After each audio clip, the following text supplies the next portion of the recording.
and welcome to today's video. Now take a look at what I have in my hands. Here I have a box with baking soda. Now take a look at the baking soda. This is what the baking soda actually looks like.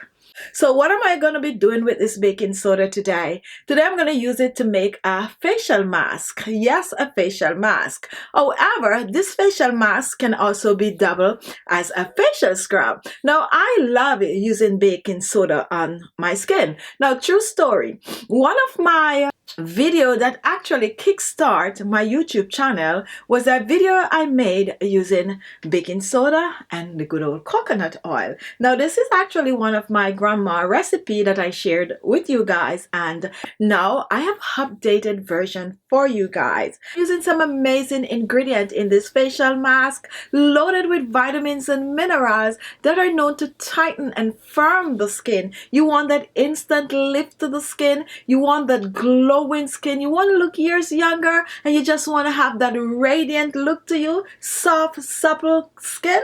Well, here is the video for you, so continue watching. So here we have our baking soda, and we're going to be using 3 tablespoons of the baking soda. Now baking soda is great for the skin. It's actually one of my favorite ingredients to use to exfoliate my skin and also to use as a facial mask, since it helps to clean the pores out, those clogged pores, get rid of the sebum, the dirt and grease that logged in the pores. It also helps to get rid of blackheads and whiteheads. It helps to prevent acne breakouts.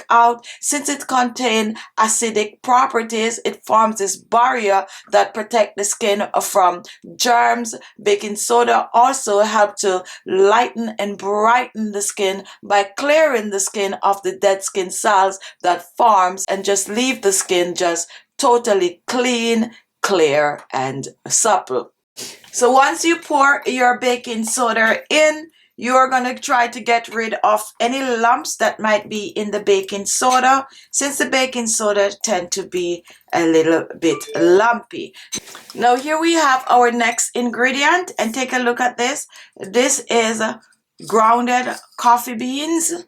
Up close, grounded coffee beans. So what I did, I brewed the coffee, and to brew the coffee you can just choose to just pour some hot water on the coffee if you don't have a coffee maker, and now you set it aside to cool. And here we have our brew coffee water or brewed coffee. Now coffee have anti-aging benefits. It help to get rid of dark circles, it help to treat acne, it more so help to get rid of wrinkles and fine lines, and it also help to boost the collagen production in the skin. An amazing ingredient to use on the skin, especially on mature skin.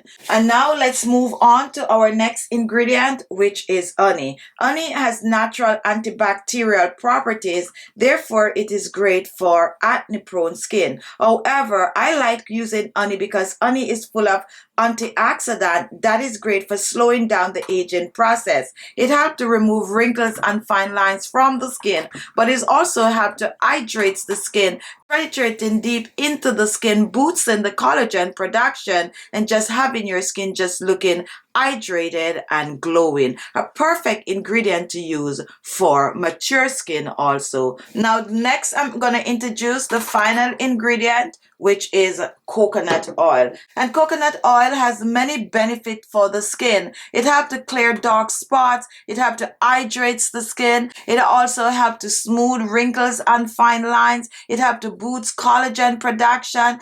It is overall an amazing ingredient to use on your skin, not only on your skin but also on your hair, your nails, the dark areas like your knees and elbows.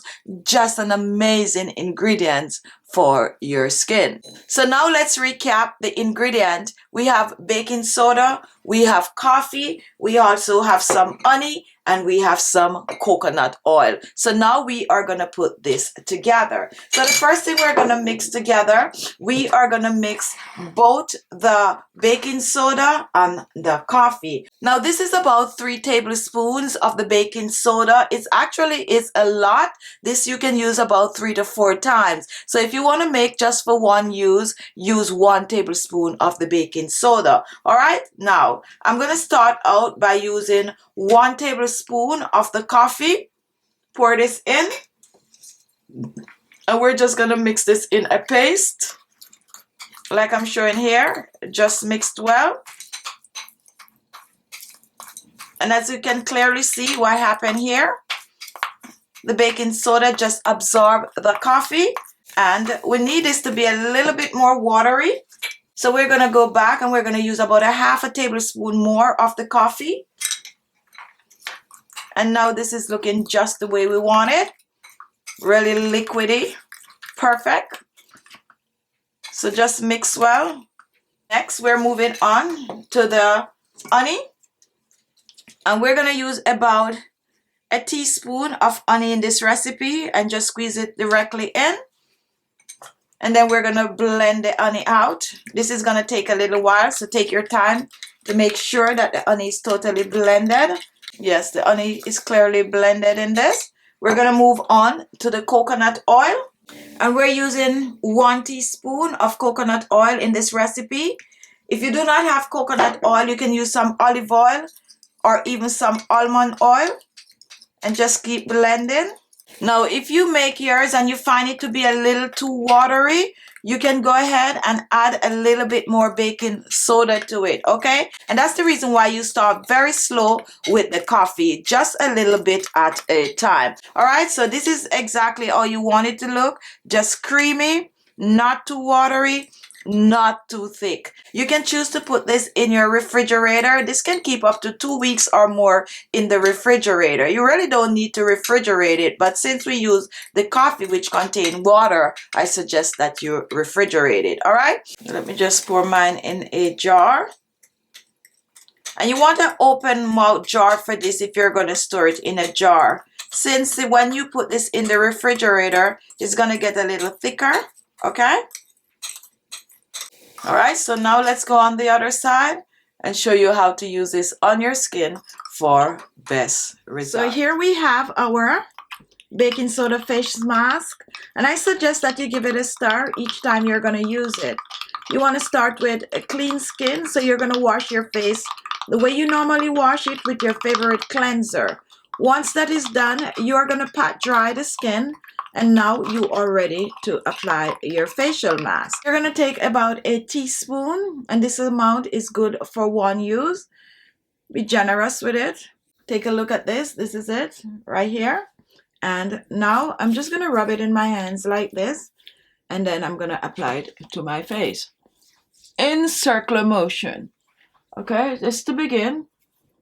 If you need more, go back in and get more. This is now finished. Your face is completely covered with the facial mask. Once this is done, you're going to sit with it on your skin for at least 30 minutes. I don't know, but guess what? I'm just walking around with this mask on my face. Look at that. It's drying on my skin. It's about 25 minutes or so. So I have another 5 to 10 minutes to go, but it's look amazing. You can feel it. Nice. All right, so it is time to take this off my face. Time to take off the mask. Time to take this baby off. So it's time to take this mask off my face. Oh, so dry. Now when I take mask off my face, I prefer to just stand in the shower and rinse it off. And that's what I'm going to be doing today. Cold water.